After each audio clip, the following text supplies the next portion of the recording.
ముగ్గురే ముగ్గురే నువ్వు చెప్తాను అనుకుంటుంటా అంటే ఉండు. ముగ్గురున్నారా? రైట్. ఇక్కడ పెట్టు. ఇక్కడ గమనించండి, అది దేవుడు. ఏంటది? దేవుడు. సరే, నేను ఇక్కడ ఉంటేనే కరెక్ట్ అట్ అయిపోతాను. నీకు ఒక విషయం చెప్తాను, దేవుడితో పని ఎలా ఉంటుంది, పరీక్ష ఎలా ఉంటుంది అనేది చూపిస్తాను. చిన్న విషయం. పిల్లలు ఉన్నారు, ముగ్గురు కూడా చిన్న పిల్లలే, యవన కాలంలో ఉన్నారు. గమనించండి, ఈ రాయి నేను తెచ్చినవాడుగా చిన్నపరం. ఈ రాయిని టైం, ఒకళ్ళు వాచ్ టైం స్టార్ట్ చేయండి. పట్టుకో, జీరోలో ఉంది. ఈ రాయిని ఎంతసేపు ఇలా పట్టుకుంటావు?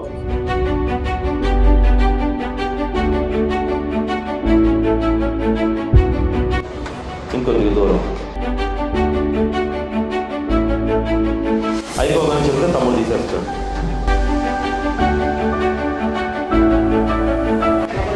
ఇంకేముండు, ఎంతసేపు చూస్తావు రాయి? ఎంతసేపు పట్టుకుంటా? అయిపోతే నీ పని అయిపోయింది అనగానే వదిలేయాలి, అంటే తన తమ్ముడికి ఇచ్చి. ఆ రాయి చూస్తూ ఉండండి. అయిపోయిందా? టైం 39 సెకండ్లు, 40 సెకండ్లు కరెక్ట్గా చెప్పకూడదు.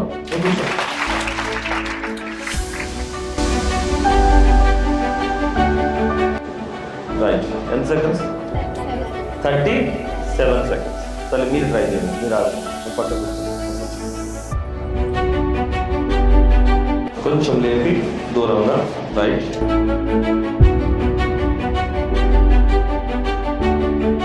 స్టాప్. అమ్మాయి 41 సెకండ్స్ మోస్తుంది. 41 సెకండ్స్ అంటే ఇద్దరికన్నా ఎక్కువ. రైట్. నువ్వు ఇద్దరు ఎవరు ట్రై చేస్తారు? సరే, చూద్దాం. ఇప్పుడు ఒక నిమిషం తల్లి, ఒక్క నిమిషం రైట్. ఎన్ని సెకండ్స్ ఆగింది? 5 సెకండ్స్ ఈ అమ్మాయి మోసింది. 41 సెకండ్స్ ఈ అమ్మాయి మోసింది. 39 సెకండ్స్, 11 సెకండ్స్ అంటే 40 సెకండ్స్ ఈ అబ్బాయి మోసాడు. తను 37 సెకండ్స్ మోసాడు. ఇప్పుడు మీకు ఒక విషయం చూపిస్తా. వీళ్ళిద్దరిలో ఎక్కువసేపు మోసిన వాళ్ళు ఎవరు? వీళ్ళిద్దరు. మిగతా మీ ఇద్దరు కూర్చోండి. ఈ చెల్లెను తల్లి, మీది ఏది కోరుకున్నా, ముఖ్యంగా ఒకళ్ళ ప్రాణం, మీకు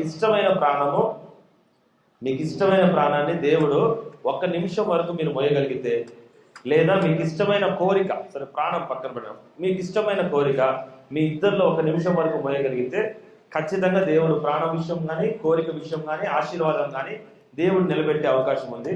మీరు వీలైతే 1 నిమిషం వరకు ట్రై చేయండి. ఇప్పుడు ఎవరి గురించైనా దేవుడిని అడగండి.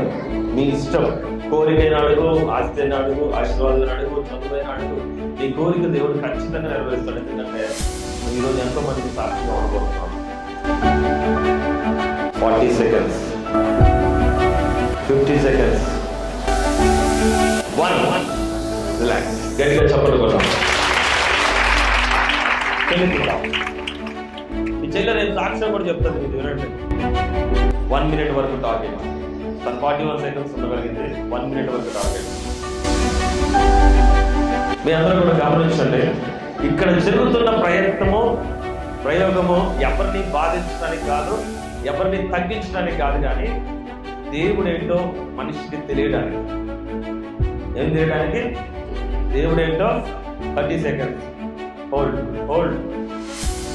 ఇవల్ల అయితేనే తల్లి, ఇవల్ల అవుతుంది. ఆయన అవ్వకపోతే వదిలేయచ్చు. 47, 48. 1. సూపర్. గట్టిగా చెప్పండి. పట్టిస్తా. కూర్చోండి. ఇక్కడ మీరు ఒక విషయం తెలుసుకోండి. నువ్వేం అడిగావు దేవుడు? చదువు. దేవుడు తనకి చదువును అద్భుతంగా ఇచ్చింది కాక. నువ్వేం అడిగావు? వివాహం అడిగింది.